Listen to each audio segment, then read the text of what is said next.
Hello guys, dito ay mahihirapan ang ating bida.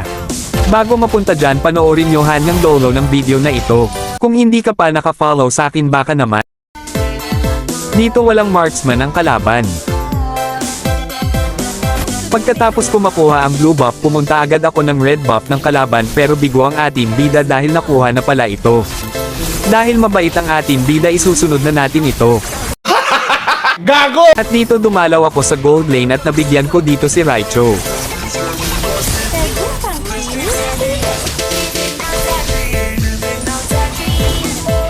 Dito ay napitis ko si Harit at dumating si Raichu at napitis dito yung Angela namin.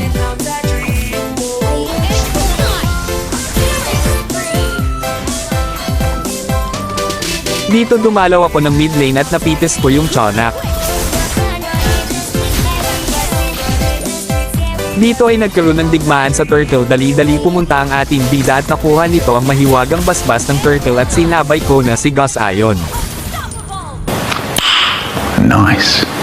At dito nakita ko pinagtutulungan ng dalawang pangit ang mage namin, kaya dali-dali ako dumalaw. Pero bigo ang ating bida dahil naubusan ito ng energy, kaya babalikan na lang ito ng ating bida. Dahil mabait ang ating bida ay tutulungan na natin ito makauwi. Gago! At dito ay pinag-trypan pa tayo ng Chonak, akala niya ata ay makakaligtas pa siya.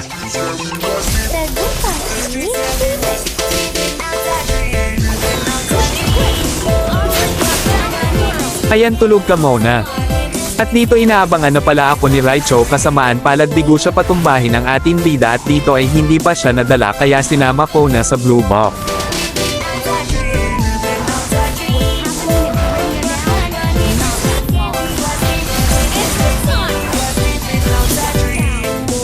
Dito ay nagkaroon ng digmaan sa turtle, kaya dali-dali ako pumunta at dito napitas ko si Gus Ion.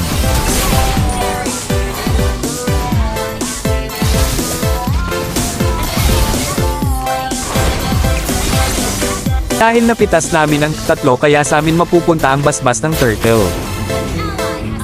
At dito ay napitas ko si Raichu at muntik pa ako mapitas ng Harit.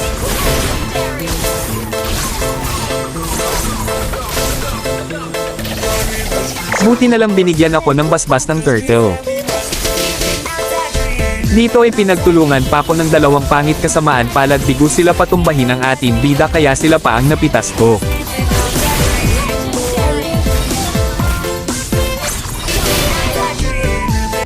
Damn! At dito pinush namin ang mid lane. At dito panoorin nyo na lang hanggang dulo kung paano na comeback ang game.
I'll be calling Musa.